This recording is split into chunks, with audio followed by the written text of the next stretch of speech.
Hi, I'm Karen Mosier, and welcome to IPFW's 25th Anniversary Lecture Series. Our first lecture will be Dr. Charles G. Starr, dealing with the Greek miracle and why did it happen. The transformation from a simple agricultural society to a complex society including spectacular artists, poets, and thinkers, which ultimately influenced all of Western civilization. Let's go to IPFW's Dean Cox for formal introductions. I want to begin the evening with a presentation. This is a grand occasion for IPFW. We are in the middle of a 25th anniversary celebration, and we have as the highlight, or certainly one of the highlights of that celebration, a distinguished lecturer, Professor Starr. I'd like to present you with this plaque. We will remember this evening for a long time, and we hope you will remember it fondly as well.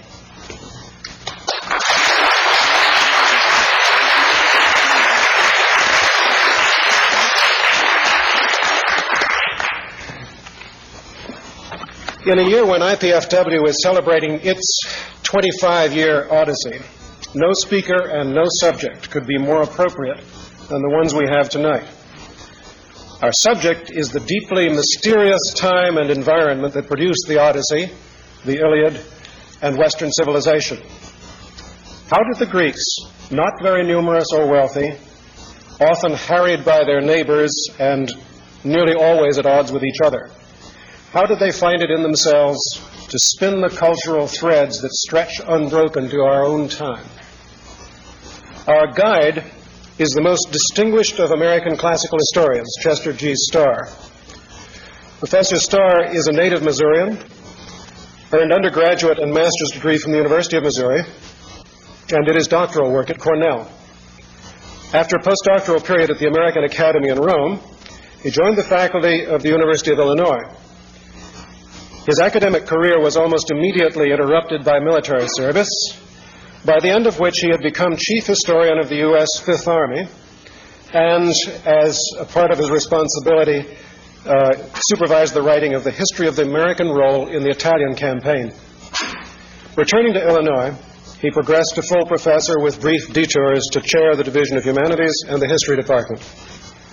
In 1970, he moved to the University of Michigan, where he became Bentley Professor in 1973, a status he now holds emeritus.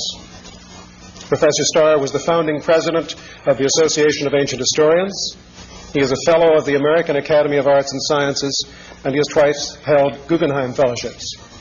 He has been awarded several honorary degrees and numerous distinguished lectureships. Professor Starr's first book, The Roman Imperial Navy, was published in 1941. Last year, he published The Influence of Sea Power on Ancient History, and so he has returned to maritime history after an interval of 50 years. In between, he has written several highly successful summarizing works, including The Ancient Greeks, The Ancient Romans, and most conspicuously, the 3 editions of his splendid History of the Ancient World. He has also produced a number of more narrowly focused monographs, including 2 closely related to his topic tonight: The Economic and Social Growth of Early Greece, and Individual and Community, The Rise of the Polis, both of which are available in our library. Professor Starr, welcome to IPFW. I, for one, have been looking forward to this evening for a long time.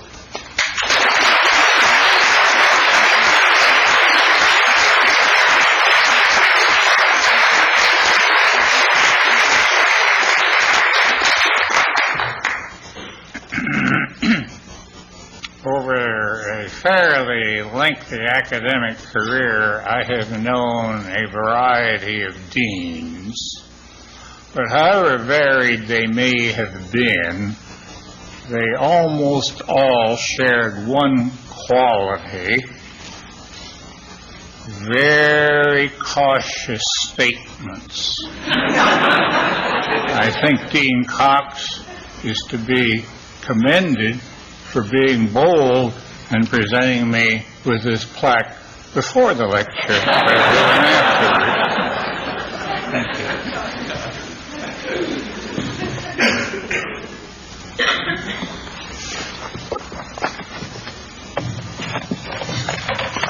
A friend of mine from grade school onward, who has long lived in Indiana, has warned me that my first duty is to pay my respects to Mad Anthony Wayne.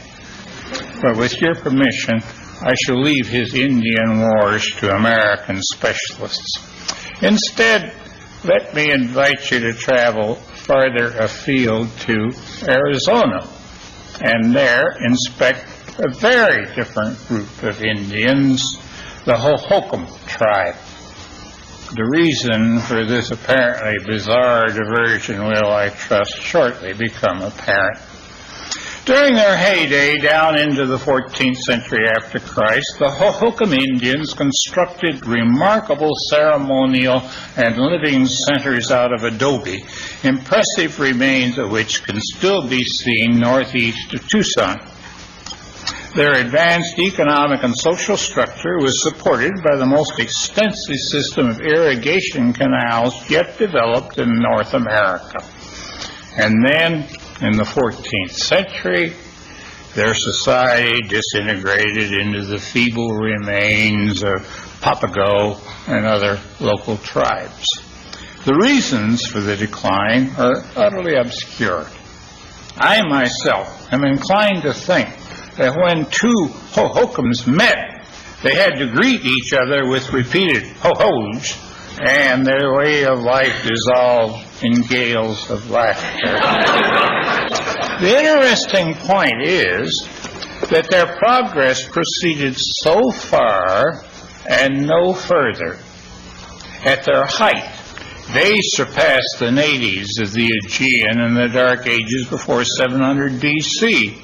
The Greeks then lived in a simple, largely agricultural fashion with scarcely any evidence of the potential which led to the rise of Hellenic culture after 700 B.C.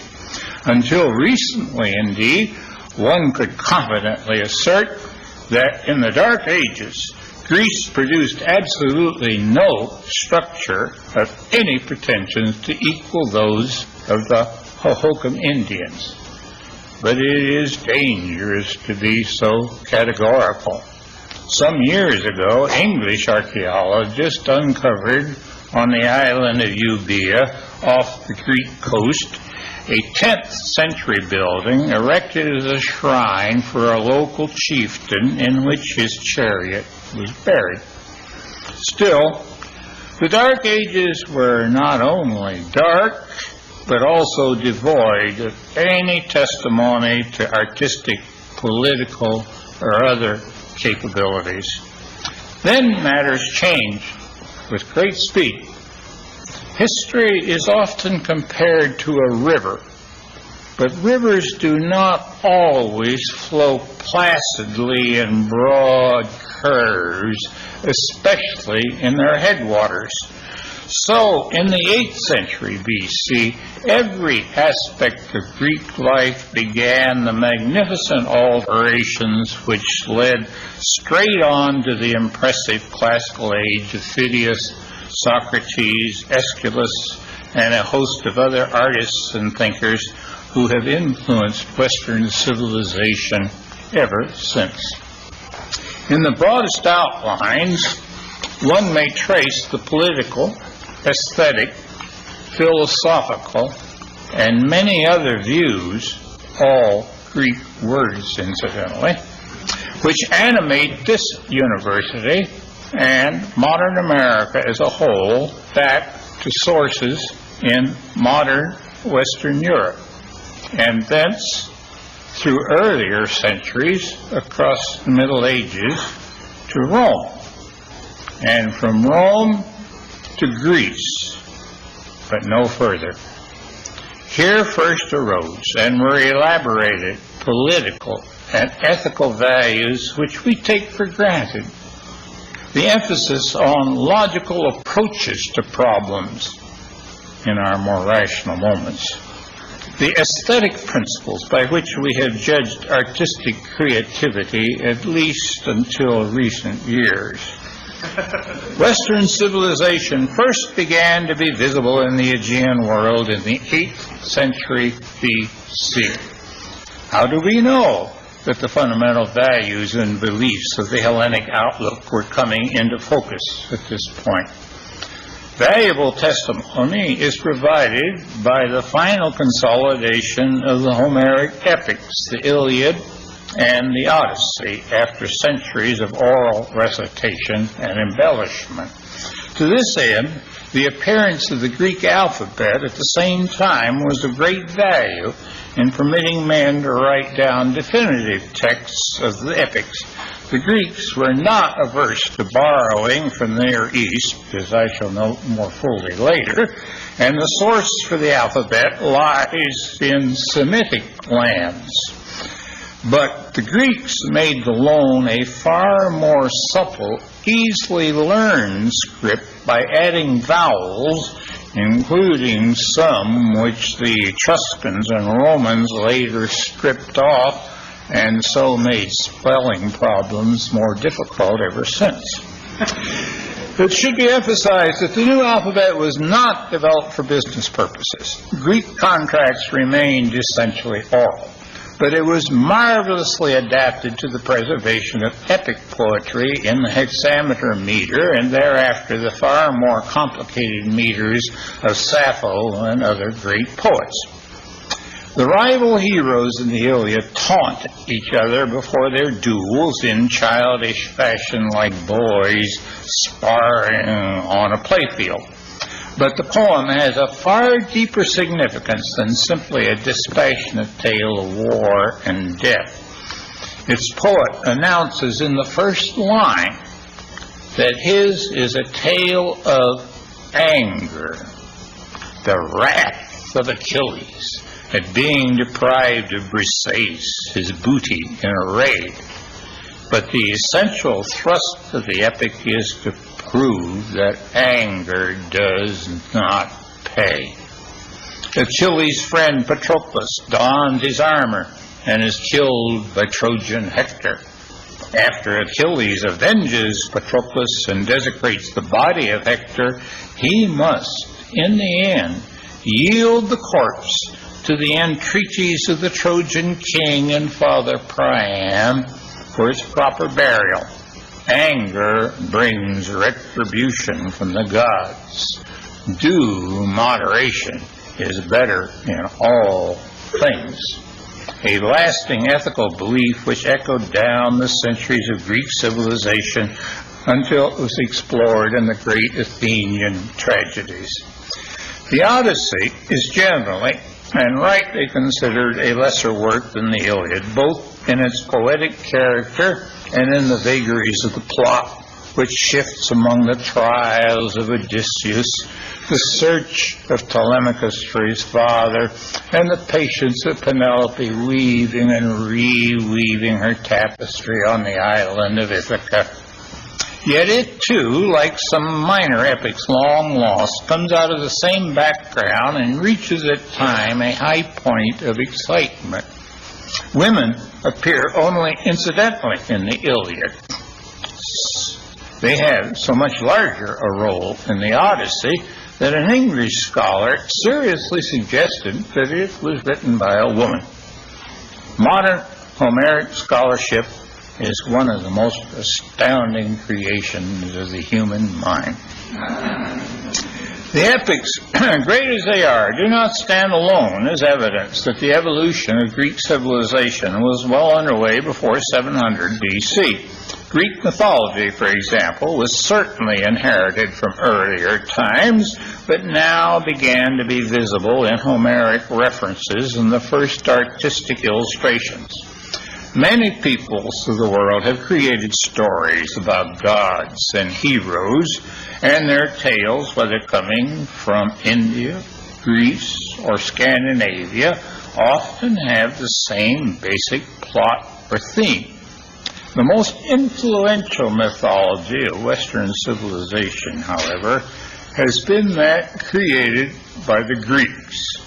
This stands out above all others for its rich yet disciplined imagination, for its humane quality, which rarely emphasized the cruel or frightening aspects of life as against celebrating the powers of mankind, and for its aesthetic nature, Greek myths have been a fertile source of ideas for dramatists, artists, and psychologists, both in high school and in college. Greek mythology is the most popular classical subject, even if thereafter we have to live with the knowledge that we may suffer from the Oedipus complex.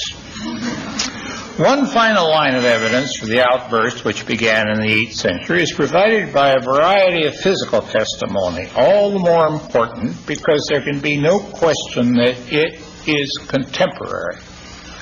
Unlike many of my colleagues, I firmly prefer such tangible material to the gossamer creations which some fashion out of legends dubiously handed down in later texts. Thus, Athenian potters living by the later Dipylon Gate were forming by 750 great vases almost man-high and decorated in the current geometric style, which had a very limited repertoire of motives. My wife, a kindly critic, pointed out that you might possibly not know a Dipylon pot very well, and so at great expense you have on the back of the blue sheet on your program a magnificent photograph of a Dipylon pot. Well, you can tell what it looks like at any rate. If you were to go with me to Athens and visit the National Museum and could resist going in the Mycenaean room straight ahead with all its glitter of gold, but turn to the left and go into the rooms illuminating the growth of Greek civilization, in the very first room you would see this pot in pride of place, the Dipylon Amphora, which stands almost man-high. It's a magnificent work, just as a piece of pottery. There are 2 Dipylon pots in the Metropolitan Museum in New York. They are the only other complete pots of this kind in existence. Museums in Brussels, Paris, and so on have to make do with fragments of Dipylon pots.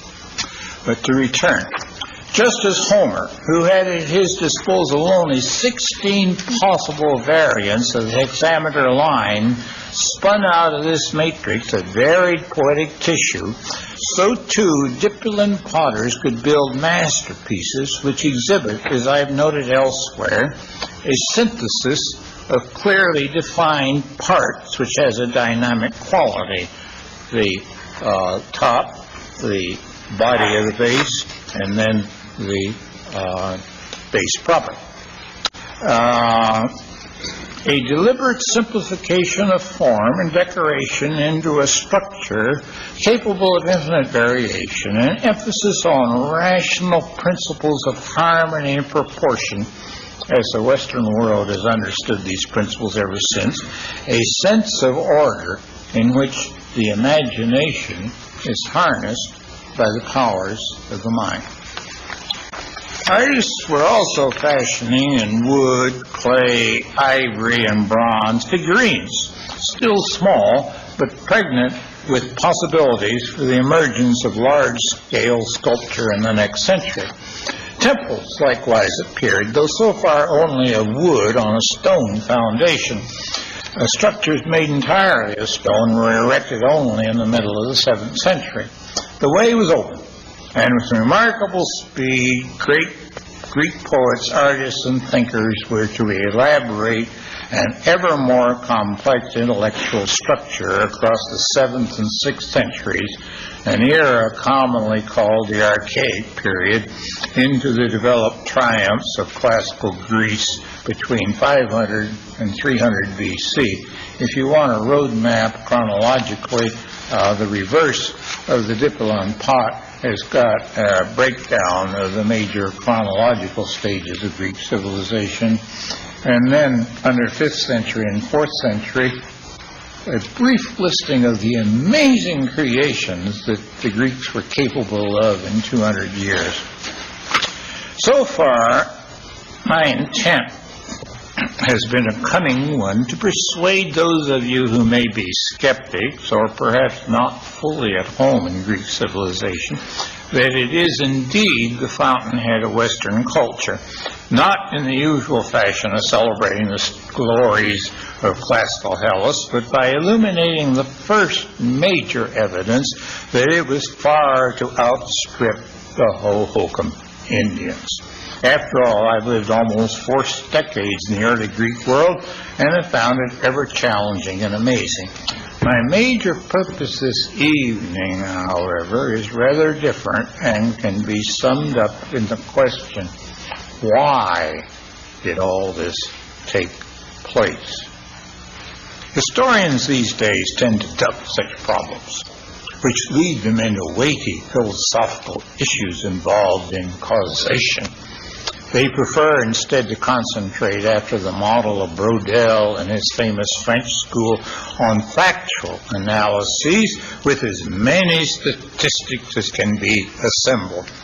In looking at the ancient world, we do not have to worry about statistics, which are sparse and not often reliable. As an unreconstructed practitioner of old-fashioned history, I judge a search for causes as useful as a description of events. The answers which have been given over the years to the problem I've just raised are sometimes amusing. Deeper and more valid lines of exploration, however, can be found especially in the religious and political structure and values of Greek life. I shall also have occasion to consider the nature of economic organization and evolution in the ancient Aegean. First, a very brief glance at the trivial, though fascinating, modes of explanation. For example, the purported influence of Greek geography and climate on local development. Scholars thus have pointed out that land and sea are sharply distinguished on the islands and mainland coasts, and have deduced that the tendency of Greek philosophers to couch their explanations in terms of opposites is a reflection of the physical environment. Obviously, this is far too simplistic. So, too, are celebrations of the clarity of the atmosphere as promoting the unfolding of the Hellenic miracle. It is true that a modern Westerner has often felt exhilarated on entering into Greece, at least until smog enveloped Athens, and has experienced, as a well-known geographer put it, a heightened Lebensgefühl and geistige Regsamkeit, sensitivity to life and intellectual keenness. More judicious exploration of the effects of the landscape on modern Greeks can be found in a brilliant work by Osbert Lancaster, Classical Landscape with Figures, which is in the bibliography on your sheet. Equally illuminating on the character of contemporary Greeks is Henry Miller's Colossus of Marousi. But Miller spent most of his brief stay in Greece in an Athenian taverna, hidden away from the brilliant sun and bracing air. We can, I think, discount the effects of climate. Far more influential and pervasive since the early 19th century has been an emphasis on the remarkable qualities of Greek blood. A sober English scholar has thus recently attributed the success of the Athenian government to, quote, an almost unique genius for democratic politics.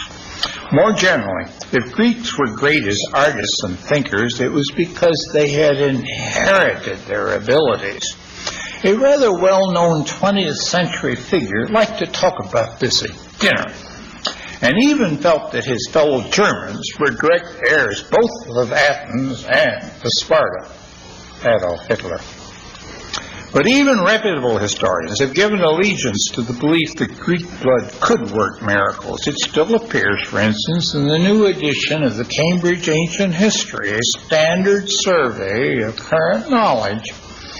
Yet this, too, is nonsense. We do need blood to stay alive, but we all know, or should know, that our corpuscles transmit no cultural values or abilities in themselves. So we must look farther afield. Historians commonly are fond of ferreting out conditioning antecedents which can explain the events they are studying. When I was a graduate student at Cornell, Carl Becker gave a famous course on the French Revolution, but in a whole year rarely got down to the revolution itself.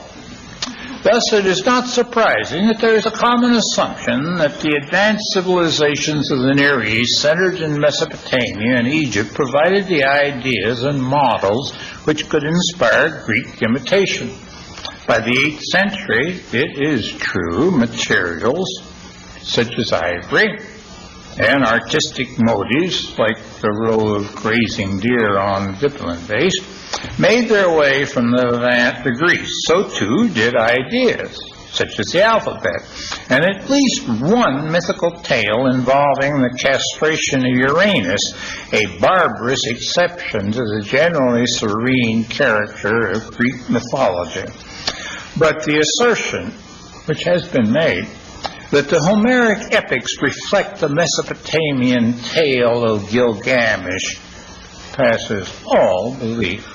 In fact, the Aegean world was, fortunately, almost completely sundered from the Near East culturally, economically, and politically down nearly to 700, and so the epic bards and their fellow artists were free to develop along their own lines. If the first efforts of Greek sculptors owe something to Egyptian prototypes, though this can be debated, the famous bronze charioteer of Delphi and the Parthenon frieze were far different from anything produced in the land of the Nile.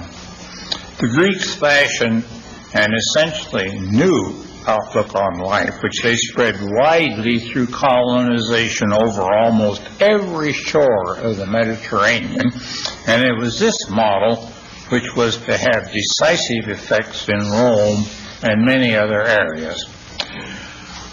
So, we must look carefully inside the Greek world itself, religiously, politically, socially, and economically. Religion must, as Aristotle once observed, have pride of place, for Greek life was infused on all levels from the family to the state by religious observances and beliefs. Yet religion was more an impetus to Greek arts, letters, and thoughts than an impediment, a beneficent influence in all aspects of life. There was no orthodoxy by which to judge sects, no creed necessary for salvation, no sacred book. Homer can be called the Bible of the Greeks only in the sense that the Iliad was everywhere the base of their education. No dogma on creation, which was impious to question. The Greeks basically were free of taboos, not wedded to superstition, or otherwise hampered in their intellectual curiosity, as many societies have been. So, eventually, they built majestic temples to celebrate civic pride and to house the statues of the public patron deities. And those statues often came to be works of art in themselves. To account for the origins of the world and the vicissitudes of mankind, the Greeks first told mythical tales in which the gods spoke large. But their thinkers eventually shook off this inheritance and turned to develop purely secular, rational explanations in philosophy, physics, and mathematics. The Mesopotamians knew in practice that the square on the hypotenuse in a right-angled triangle was equal to the sum of the squares on the other two sides. But it was Greeks who advanced a formal proof which led on to Euclid's geometry, the most famous textbook ever written, one which I imagine everybody in this room has had to suffer with a little bit at least, and one which well illustrates the major qualities of Greek civilization: emphasis on the general rather than the specific, harmony and proportion, and ruthless logical analysis. By 700, another very important change had taken root across the Greek world at home and abroad: the consolidation of the form of political organization called the polis. This term is often badly mistranslated as city-state, for the Greeks did not yet have true cities at this point, and some states, such as Sparta, never developed a real urban center. We must sometimes stick to Greek terms to avoid introducing misconceptions. Physically, the polis was a small piece of territory, often, but not always, marked off by mountains and seas. An island might form a single polis, but off the coast of Attica, the island of Chaos, only 6 by 10 miles, 6 by 10, was always divided into 4 states, 3 of which eventually issued some coinage. Geographically, the important point was the fact that all major activity was conducted at one specific location by free citizens who had to be present to take part. There was no representative government in ancient Greece. Activity in this one-celled society was marked by regular rules and procedures and a simple system to establish and administer these rules. Above all, the polis was protected by one of the deities of the Greek pantheon, and its inhabitants felt themselves supported, encouraged, but not totally subservient to this spiritual and religious unity. We think of Greek states in terms of Athens, Sparta, Corinth, and so on. But Hellenes themselves always envisaged their communities not in any abstract sense or just as physical territories. They were unions of citizens, such as the Athenians, in whose name treaties were made and laws issued. The Greeks had in sum created a system of government in which there could be citizens, and those citizens could have a voice in shaping policy, especially, but not exclusively, at Athens. Aristotle is firm that a polis aims at being, as far as it can be, a society composed of equals and peers, which has arisen, quote, for the sake of the general advantage which it brings. Very similar in tone, and perhaps not accidentally so, is the statement of purposes at the beginning of the Constitution of the United States. In order to form a more perfect union, establish justice, ensure domestic tranquility, and secure the blessings of liberty to ourselves and posterity. The polis, as I have sometimes put it, had about it an invisible wall which both protected and also confined its inhabitants. Here I might divagate to note that some years ago, Jackson Community College invited me to give a talk one evening at Jackson Penitentiary on the Greeks in general terms. So I did. I'll always give a lecture. Anyway. But the audience, I've never had an audience like that audience. The next week, as it so happened, I went off to Harvard to give a lecture, and the audience was polite, but it left as soon as it could. But the audience at Jackson Penitentiary didn't want to leave. They enjoyed it. They stayed. They asked questions. They were but it kept me all night, I think. Finally, the moderator managed to get them to agree maybe they should go elsewhere. But before they left, one of them came up to me and said, well, now, Professor, you don't really need to talk about walls around the community. We know all about walls here. Two aspects of the polis world demand further emphasis. In the first place, there were hundreds of states, perhaps about 1,500, if one counts the far-flung colonies, each of which was politically independent of its homeland. The typical polis ranged between 50 and 100 square kilometers, and its population can be estimated at 620 to 1,250. Athens, which eventually had some 200,000 men, women, children, and slaves, was very exceptional. Yet each state, whatever its size, had its own special qualities and local pride. There was, true, one Greek language, but it was spoken in many dialects. So, too, as another example of diversity, potters everywhere tended to follow a common style, but modern experts have no difficulty in deciding this vase was made at Corinth or that one was made at Athens. Any advance in one area, in other words, could be swiftly transmitted to others to be elaborated in further progress. This was, without doubt, one of the most important factors in the evolution of Greek civilization.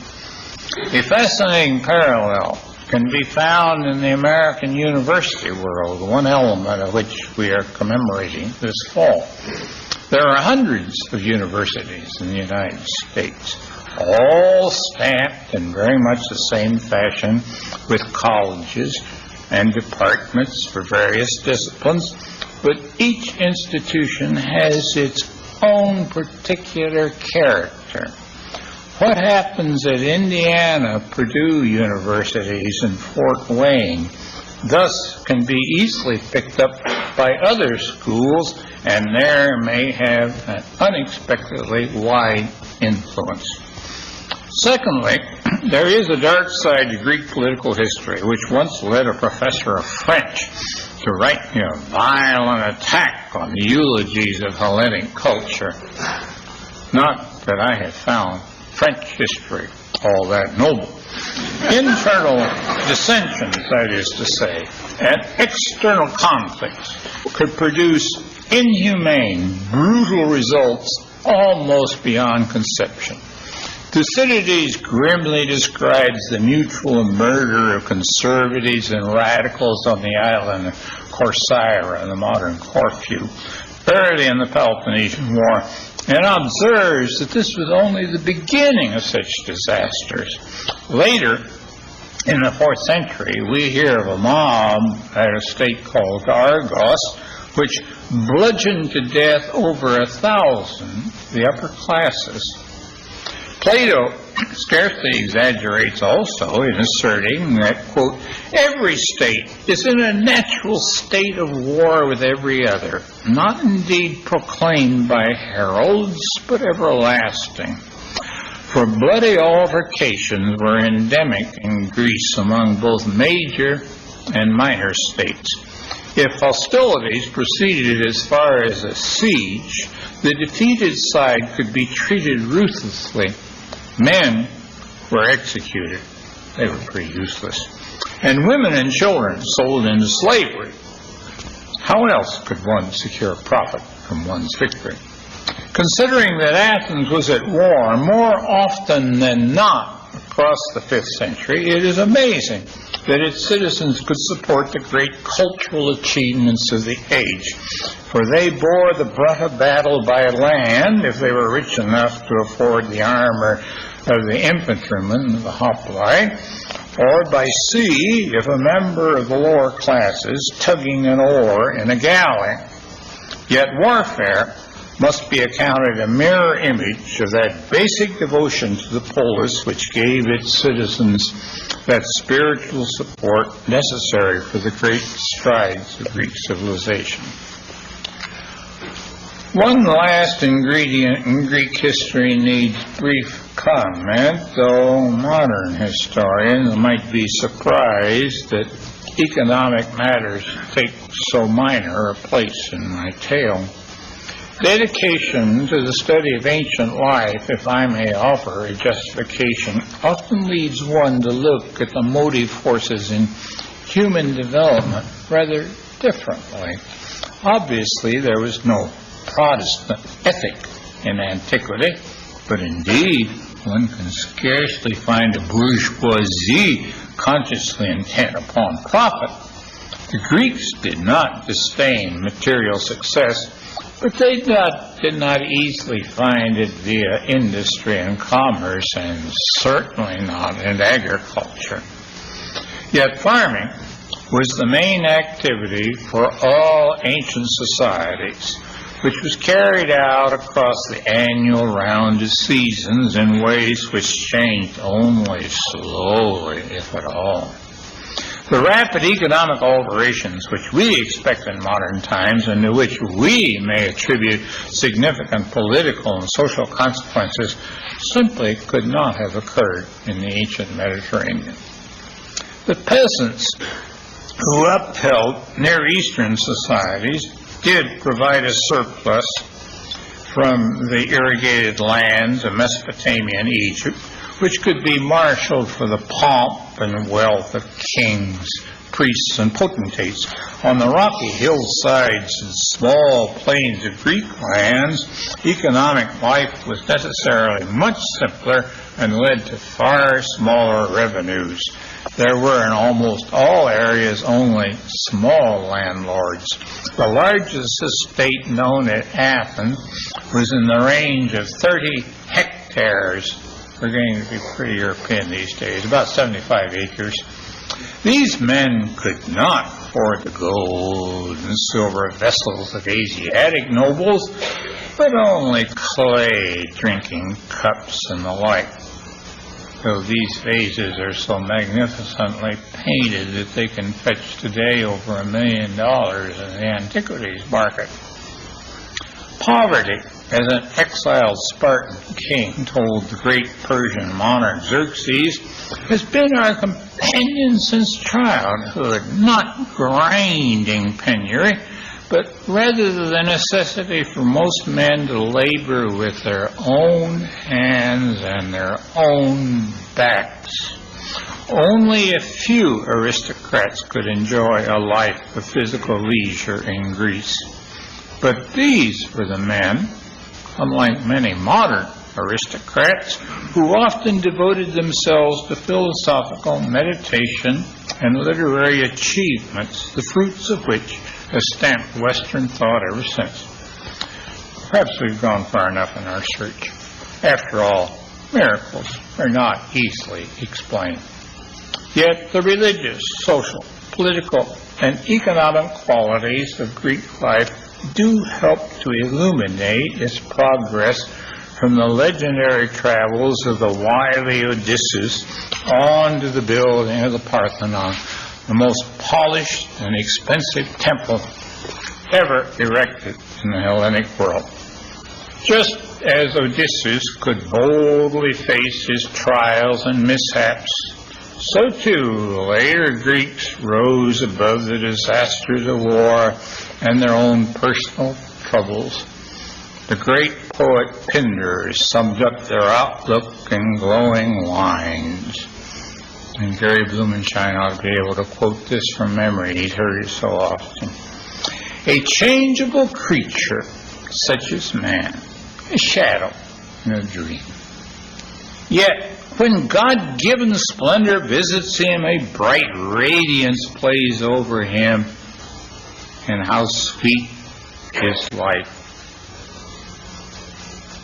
A changeable creature, such as man, a shadow in a dream. Yet, when God-given splendor visits him, a bright radiance plays over him, and how sweet his life. Always the Greeks were free to seek the truth in thought and art. When Oedipus fiercely proclaimed that Oedipus the king, I must not hear that, not discovering the whole truth, he expressed the consistent efforts of Greek thinkers to plunge to the heart of a problem, no matter what the cost. That search has been passed on to the modern world and certainly animates the faculty and students of these universities, the 25th year of which we celebrate this fall. Only thus could they contribute as fully as they have to the cultural life of northern Indiana and farther afield. Like the Athenian sage Solon, whose motto was, I grow old, always learning many things. We may hope that Indiana, Purdue, at Fort Wayne will continue to flourish, and those who come to their halls will learn many things. Thank you.